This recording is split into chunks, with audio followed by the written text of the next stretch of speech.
A very good morning to all of you. Welcome back to our channel Stree dream. कैसे हैं आप सभी? उम्मीद करती हूँ आप सभी बहुत ही अच्छे होंगे, स्वस्थ होंगे, खुश होंगे एंड अपनी अपनी लाइफ में बहुत ही पॉजिटिविटी के साथ आगे बढ़ रहे होंगे। मैं भी ठीक हूँ और आज काफ़ी टाइम बाद मेरे दिन की शुरुआत हुई है सुबह के 4:30 बजे। माफ़ी चाहती हूँ कि आप सभी को मैंने बहुत ज़्यादा वेट करवाया और अभी भी जैसे मेरा पता नहीं क्यों ब्लॉगिंग करने का मन ही नहीं कर रहा है। ऐसा नहीं कि इससे मेरी पेमेंट नहीं आती है या फिर इससे मुझे कुछ फ़ायदा नहीं है, इससे मुझे बहुत ही फ़ायदा है। सबसे पहला फ़ायदा कि मेरा रूटीन मेंटेन रहता है और दूसरा बेनिफिट ये है कि कुछ ना कुछ अर्निंग हो ही जाती है। फ़िलहाल बहुत ज़्यादा सोचने विचारने के बाद मैंने आज फिर से ब्लॉगिंग करना स्टार्ट किया है और आज उठ गई थी मैं सुबह और फिर मैं आ गई थी अपने स्टडी टेबल पर। अभी पीछे 2-3 महीने से मेरा कोई भी रूटीन नहीं था और कुछ भी मतलब मैं फॉलो अप नहीं कर रही थी, तो इस वजह से फिर मैं ब्लॉगिंग नहीं करती हूँ। अभी जैसे पीछे कोई भी वैकेंसी थी नहीं तो मैंने यूपी टेट का फॉर्म आया था वही अप्लाई कर रखा था और अभी मेरा वही एग्ज़ाम था। 2 जुलाई को सेकंड शिफ्ट में बनारस गया था मेरा सेंटर और मैं गई भी थी एग्ज़ाम देने के लिए। मैंने पीछे कुछ भी नहीं पढ़ा था, एकदम से मेरा ब्लैंक था ना, मतलब जीएस वगैरह थोड़ा बहुत पढ़ रही थी और मतलब यूपी टेट के रिगार्डिंग मैंने कुछ भी नहीं पढ़ा था। तो लास्ट के 10 डेज़ में जो भी मैंने मैराथन्स वगैरह देखी थी उससे मेरे यूपी टेट में 102 मार्क्स स्कोर हो रहे हैं। बहुत सारे लोग कॉमेंट कर रहे हैं मेरे कितने मार्क्स बन रहे हैं, तो मैंने बहुत ज़्यादा इस पर फोकस नहीं किया था, पर मुझे पता था कि मैं निकाल लूँगी। And as a general student 90 marks चाहिए होते हैं और मेरे 102 हैं, तो मैं सेफ जोन में ही हूँ और मुझे बहुत ज़्यादा मतलब इसमें स्कोरिंग करना समझ में भी नहीं था। फ़िलहाल पढ़ते रहो, जैसे टीचिंग के रिगार्डिंग ही सिर्फ पढ़ाई कर रहे हैं तो फिर स्कोर बनाना तो बनता है, बट फिर भी मैं सेटिस्फाइड हूँ कि मैं सेफ जोन में हूँ। और अभी जब फ़िलहाल आंसर की क्या ही मिलाना है, जब रिज़ल्ट आएगा तो मैं आप लोगों के साथ अपनी मार्कशीट शेयर कर दूँगी। एंड अब आगे क्या करूँगी मैं, सबसे बड़ा क्वेश्चन। तो आगे अभी मुझे क्या करना है, देखिए 2025 जो है मेरा, वो मुझे लगता है टोटली मेरा वेस्ट हो गया, क्योंकि मैं यहाँ से चली गई 2-3 महीने के लिए और उस बीच में इतना ज़्यादा डिस्टर्ब हो गई थी कि 2 एग्ज़ाम थे मेरे 2025 में। जब से मैं यहाँ आई हूँ सीटेट का एग्ज़ाम दिया था, वो क्वालिफाई हो गया था, उसके बाद फिर कुछ एग्ज़ाम नहीं दिया था 2024 में। 25 में आरओ का एग्ज़ाम था, पीसीएस का एग्ज़ाम था और यूपी SSC पेट का एग्ज़ाम था। तो मैंने पीसीएस का एग्ज़ाम छोड़ दिया था और आरओ का एग्ज़ाम मैंने दिया था। बहुत अच्छी स्कोरिंग मतलब नहीं कर पाई थी मैं उसमें, और पेट का जो एग्ज़ाम था वो तो मैं देने ही नहीं जा रही थी, बट मेरे हस्बैंड मुझे ज़बरदस्ती भेज दिए थे। तो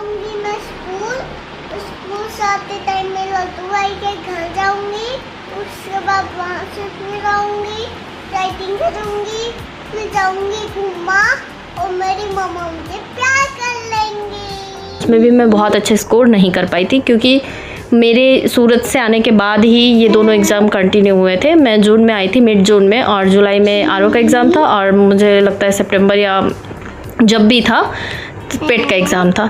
तो मेरा 2025 टोटली वेस्ट चला गया। और अभी 2026 में जैसे कि यूपी टेट का फर्स्ट एग्ज़ाम मैंने दिया है और ये मेरा क्वालिफाई भी हो भी जाएगा, और आगे पता नहीं सुपर टेट की वैकेंसी आएगी कि नहीं आएगी, कुछ कहा नहीं जा सकता। और जब सुपर टेट की वैकेंसी आएगी तब देखा जाएगा क्या सिचुएशन होता है उस टाइम। फ़िलहाल अभी के लिए मैं फिर से अपने जीएस को कंटिन्यू कर रही हूँ। और अभी जैसे कि यूपी टेट का एग्ज़ाम था तो इसमें जो एसएसटी वाला पोर्शन रहता है उसमें ज़्यादा से ज़्यादा मतलब एंशिएंट हिस्ट्री से रिलेटेड ही क्वेश्चंस पूछे जाते हैं। बहुत ही कम मॉडर्न हिस्ट्री से पूछे जाते हैं। जो भी क्वेश्चंस होते भी हैं तो वो पॉलिटी से मतलब टच करके आते हैं, मॉडर्न हिस्ट्री के जो भी क्वेश्चंस हैं।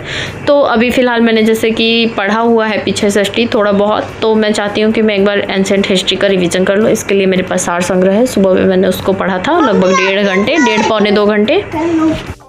और उसके बाद फिर सार्वी के भी स्कूल ओपन हो गए हैं, तो मैंने उनका लंच वगैरह प्रिपेयर किया, जगाया, उनको रेडी कराया और फिर मैं खुद भी नहाई धोई और सार्वी को छोड़कर यहाँ पर आ गई थी। मैंने चाय पी ली, पूजा कर लिया और उसके बाद फिर मैं बैठ गई हूँ अपने सेकंड स्लॉट में।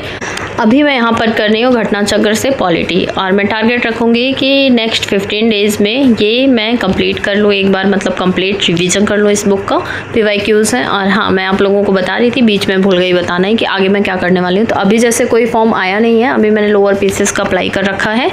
एक्चुअली मुझे बताना नहीं था, बट फिर भी मैं आप लोगों के साथ शेयर कर दे रही हूँ, क्योंकि आप लोग भी मेरे साथ बहुत सारी चीज़ें शेयर करते हैं, तो मुझे नहीं लगता कि आप लोगों से मुझे छुपाना चाहिए। अभी मुझे नहीं पता कि मैं ये एग्ज़ाम दे पाऊँगी या फिर नहीं दे पाऊँगी, तो आगे मेरा जैसे अगर मैं एलिजिबल होंगी तो ये एग्ज़ाम अटेंड करूँगी। एंड उसके बाद अभी मैंने यूपी PCS 2026 का फॉर्म अप्लाई कर रखा है और अभी फ़िलहाल मैं जीएस ही कंटिन्यू करूँगी, तो मैं इसी के रिगार्डिंग जो भी आएंगी वैकेंसीज़ उस पर ही फोकस रहेगा मेरा।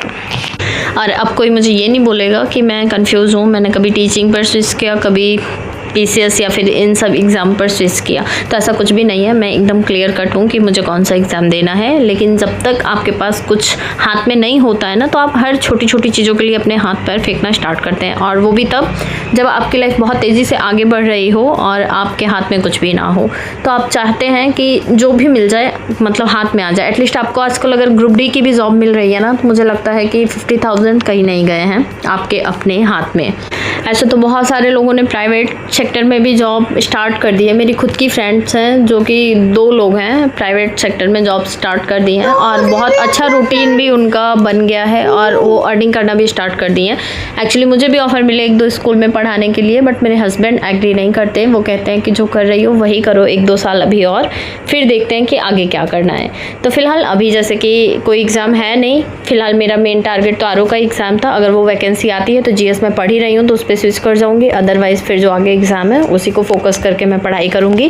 और कुछ लोग मुझसे पूछ रहे थे कि कौन सी बुक्स या फिर मतलब क्या स्ट्रैटेजी है, तो मेरी कुछ भी स्ट्रैटेजी नहीं है। मैं जहाँ से फॉलो करती हूँ मैंने बहुत बार बता दिया है, और मैं सालवी के साथ पढ़ती हूँ, तो ऐसे प्रॉपर कोई रूटीन या कोई स्ट्रेटजी फॉलो अप नहीं कर पाती हूँ, क्योंकि 2-3 दिन कोई चीज़ कंटिन्यू चलता है और उसके बाद फिर जब डिसबैलेंस हो जाता है, मतलब नहीं मैं कंटिन्यू कर पाती, तो मुझे खुद को डिमोटिवेशन होने लगता है। इस वजह से मेरी थॉट्स बस ये है कि जो भी चीज़ें आपके सिलेबस में है, सिलेबस ले लीजिए और सिलेबस खूब अच्छे से देख लीजिए उसमें क्या क्या है, और उसके अकॉर्डिंग जो भी बुक्स हैं, जो भी चीज़ें, मतलब बहुत सारे ऐसे चैनल्स हैं जहाँ पर सारी चीज़ें बताई गई हैं बहुत ही डिटेल्स में, तो आप देख कर अपनी प्रिपरेशन अपने सिलेबस के अकॉर्डिंग कंटिन्यू रख सकते हैं। तो आज के लिए बस इतना ही। कल फिर मिलती हूँ एक नए वीडियो ब्लॉग के साथ, कुछ नई बातों के साथ। तब तक के लिए बाय बाय। थोड़ी सी बात आप लोग शार्वी से भी कर लीजिए। अभी मैं मम्मी पापा फिर घर बना रही हूँ, कल मिलूंगी। I love you. और आज के लिए बस इतना ही। जो होता है कर लीजिए और अपना ख्याल ठीक करिए। खुद ही अपना पूरा